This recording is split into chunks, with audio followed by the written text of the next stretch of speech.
पाकिस्तानियों की तरफ से पैनिक है। और उसकी रीजन ये है कि जब भी कुछ होता है उनके उनके अपने मोर्चे के सामने कोई हरकत होती है या कोई आवाज आती है तो उनको लगता है कि शायद भारत की तरफ से अटैक हो रहा है। देखिए, यूनाइटेड नेशंस बना ही इसलिए है कि दुनिया में पीस रहे, वॉर नहीं होना चाहिए।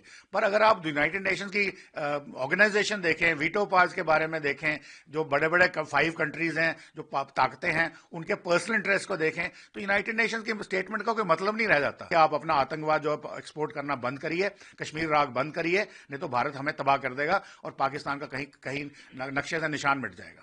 लगातार सीज फायर वायलेशन भी हो रहा है एलओसी के, किस तरह देखते हैं? हमारी आर्मी भी रिटेलिएट कर रही है। देखिए, सीज फायर वायलेशन मैंने बोला 22 अप्रैल से जो है 53 हो चुकी हैं और ये सीज फायर वायलेशन चल रही है despite the agreement between India and Pakistan. DGMOs की बात भी होती है और उसके बाद जो हमारी फ्लैग लेवल मीटिंग्स होती हैं ब्रिगेड कमांडर लेवल पे, परंतु वो हमेशा कह देते हैं कि ये हमने नहीं की, ये कोई नॉन स्टेट एक्टर्स थे या कोई आतंकवादी थे या ये लोग कोई कोई फ्रीडम फाइटर्स थे। परंतु अभी की जो सिचुएशन ये है कि 2 ही कारण है सीज फायर वायलेशन के।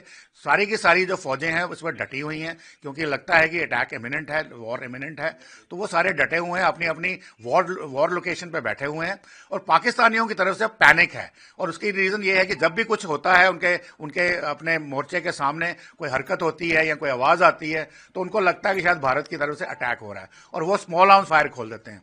और तो ये सब पैनिक है। अगर वो सोचे समझे तरीके से वायलेशन करते तो शायद आर्टिलरी का भी इस्तेमाल करते हैं। अब वो नहीं कर रहे हैं, ये ओनली उनके स्मॉल आर्म्स की फायरिंग हो रही है। और भारत की तरफ से भी जब भी उनका कोई स्मॉल आर्म्स फायर खुलता है, किसी भी डायरेक्शन में खुलता है, तो एक अप्रोप्रिएट प्रॉपर मेजर्ड रिस्पॉन्स दिया जाता है।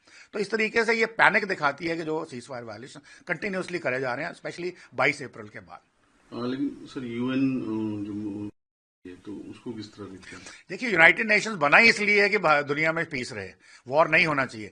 पर अगर आप यूनाइटेड नेशंस की ऑर्गेनाइजेशन देखें, वीटो पावर्स के बारे में देखें, जो बड़े बड़े 5 कंट्रीज हैं जो ताकतें हैं, उनके पर्सनल इंटरेस्ट को देखें, तो यूनाइटेड नेशंस की स्टेटमेंट का कोई मतलब नहीं रह जाता।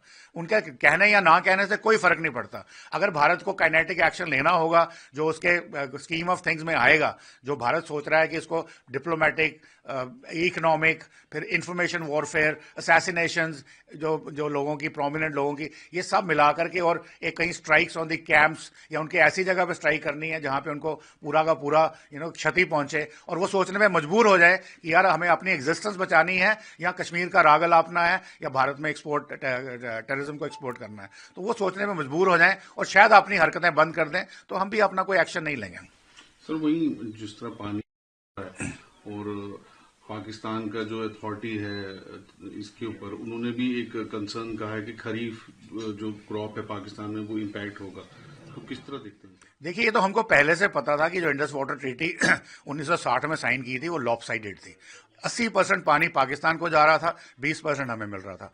और पाकिस्तान की लाइफलाइन है क्योंकि पाकिस्तान का जो पंजाब प्रोविंस है वहां पे 70% एग्रीकल्चर इसी पानी पर डिपेंडेंट है और वो व्हीट बोल ऑफ पाकिस्तान कहा जाता है और वो पाकिस्तान को फीड करता है। यदि वो पानी आज जो एग्जैक्टली जो लेवल्स हैं उसके बावजूद उनका सिंध के साथ झगड़ा है, सिंध जो है डेजर्ट में कन्वर्ट होता जा रहा है क्योंकि पंजाब वाले उनको अपना पानी छोड़ देते नहीं, जैसे इंटरस्टेट डिस्प्यूट्स होते हैं वाटर के, और वो चल रहा है। अब उसके बाद अगर उसको हम और कम कर देंगे तो उनके वाटर लेवल्स कम जाएंगे, खरीफ जो उनकी क्रॉप है वो बर्बाद हो जाएगी। जैसे आपने बोला कि उनकी कमीशन ने ऑलरेडी हमें लिखा है कि आप पानी मत रोकिए, मगर वो तो हमने ऑलरेडी सस्पेंशन का डिसीजन ले लिया है और चिनाब में हमने स्टोरेज भी शुरू कर दी है, डाइवर्जन भी शुरू कर दी है। इसी तरह से हम जेलम में भी कर सकते हैं, जेलम में भी तुलबुल नेविगेशन प्रोजेक्ट में कर सकते हैं, किशन गंगा का पानी सारा का सारा वुलर में आ सकता है, तो उसको भी हम रोक सकते हैं।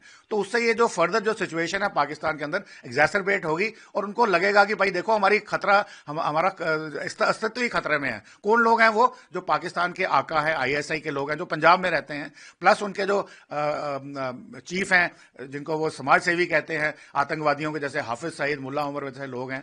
तो ये लोगों को जब अपनी अपनी एग्जिस्टेंस का खतरा आएगा तो शायद इनके बुद्धिजीवी बोलेंगे भाई देखो, पाकिस्तान को बोलेंगे कि भाई देखिए आप अपना आतंकवाद जो एक्सपोर्ट करना बंद करिए, कश्मीर राग बंद करिए, नहीं तो भारत हमें तबाह कर देगा और पाकिस्तान का कहीं कहीं नक्शे से निशान मिट जाएगा।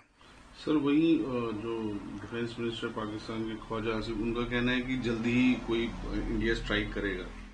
देखिए, ख्वाजा आसिफ जो हैं वही एक सेन माइंडेड स्टेटमेंट्स दे रहे हैं, जो उनको शायद आर्मी बता रही है कि देखो भाई, डरे हुए हैं कि देखो भाई, भारत तो हमें हमला करने वाला है, और हमारी पैरिटी, भारत की सेना और हमारी सेना कहाँ खड़ी है। और फिर दुनिया भर के अगर वो सोचते हैं कि चाइना मदद करेगा या तुर्की मदद करेगा, तो ये सब चीजें जो उनकी जो असेसमेंट करने के बाद वो स्टेटमेंट दे रहे हैं, जबकि बाकी लीडर उनके गीदड़ बकरियां कि हम फोड़ देंगे 100 किलो बम, एटम बम, ये वो जो बातें कर रहे हैं। तो ये बात उनको बड़ी क्लियर है कि भारत अटैक करने की काबिलियत रखता है और उसके सामने वो खड़े नहीं हो सकते, इसलिए वो इस किस्म के बयान दे रहे हैं। तो अब सिचुएशन किस तरह देखते हो, जो अभी प्रेजेंट सिचुएशन है, अब आगे क्या एस्केलेशन इसमें? अभी जो सिचुएशन है उसमें भारत ने बड़े ही मेजर्ड तरीके से रिस्पांस ले दिया है।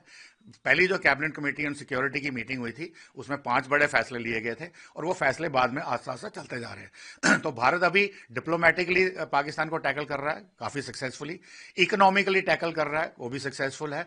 उसके अलावा इंफॉर्मेशन वॉरफेयर के जो तरीके हैं उनको भी कर रहा है, सोशल मीडिया का भी कर रहा है, और साथ में एक विकल्प हमारे पास अटैक का भी है। उसके ऊपर एक लिमिटेड अटैक हो सकता है, कोई स्ट्राइक हो सकती है, वो उसके लिए एक पूरी प्लानिंग की जा रही है, और वो भारत उस वक्त करेगा अपने at the place of their choosing of time as well as place. तो वो अपना सोच समझ के जल्दी नहीं करेगा, एक सोची साजी तकनीक के हिसाब से करेगा। तो इसके साथ ही में इंडस वाटर ट्रीटी का जो पानी जो रोका जाएगा, तो ये सब चीजें जब मिल करके पाकिस्तान को धीरे धीरे उसका इफेक्ट देना शुरू करेंगी, और ऑलरेडी पाकिस्तान में इसका इफेक्ट हो रहा है।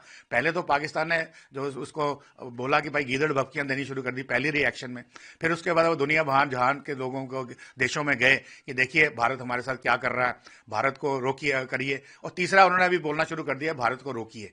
इसका मतलब वो डरे हुए हैं। तो भारत की तरफ से जो रिस्पॉन्स आने वाला है वो है एक कोऑर्डिनेटेड, इंटीग्रेटेड, सिनर्जाइज्ड रिस्पॉन्स। उसमें स्ट्राइक भी होगी, उसमें डिप्लोमेटिक मेजर्स भी होंगे, उसके अंदर इकोनॉमिक मेजर्स भी होंगे, उसके अंदर सोशल मीडिया हैंडल्स को जो ब्लॉक किया जा रहा है, जो कल्चरल रिलेशंस खत्म किए जा रहे हैं, प्लस उसके साथ में नैरेटिव बिल्डिंग भी होगी। और पाकिस्तान की जो इंपॉर्टेंट जो हस्तियां हैं जो टेररिज्म को बढ़ावा देती हैं, ये पाकिस्तान के आईएसआई के जो की प्लेयर्स हैं, या उनके आर्मी चीफ हैं, या ये उनके जो जितने भी टेररिस्ट ऑर्गेनाइजेशंस के हेड हैं, हाफिज सईद या मुल्ला उमर जैसे लोग हैं, इनकी असैसिनेशन, इनको नॉक ऑफ करने के लिए, चाहे वो काइनेटिक मीन से हो या चाहे उसके लिए कोई ग्राउंड रेड्स हो, ये सब एक कंसोर्टेड अटैक दिया जाएगा टू इंश्योर कि जो आतंकवाद है वंस फॉर ऑल खत्म हो जाए।